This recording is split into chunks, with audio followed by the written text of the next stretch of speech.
Today we're going here to see Monticello, home of this man, Thomas Jefferson. Thomas Jefferson was one of the most influential Americans who ever lived.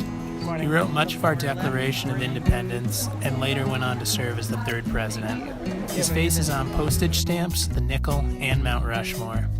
But during his life, Jefferson was most at home here at his estate in the Virginia Hills, Monticello. At the time, this area was on the very edge of colonial America, and few Europeans had ever traveled further to the west. Jefferson designed the mansion himself despite having no formal training in architecture. Instead, he obsessively studied classical buildings and architectural journals from Europe. Inside, Monticello is filled with items that fascinated Jefferson throughout his life.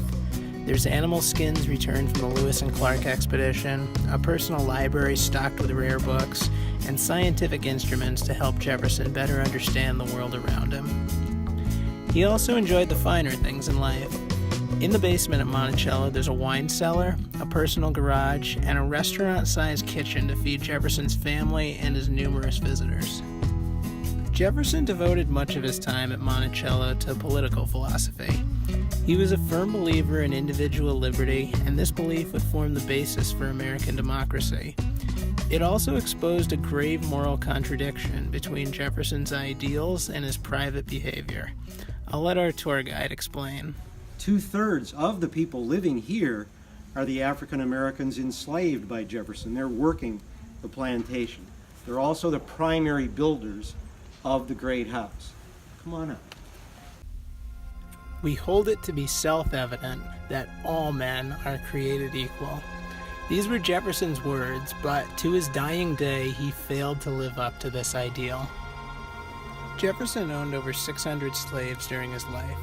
They worked in the fields, they maintained his property, and did all the cooking and cleaning inside the mansion. Jefferson lived a life of luxury that would not have been possible without his slaves. The liberty he advocated for all men was not available for those living just outside his window. Privately, Thomas Jefferson recognized that slavery was wrong, but for whatever reason, he allowed it to continue at Monticello. His actions represent a glaring moral blemish on an otherwise extraordinary life.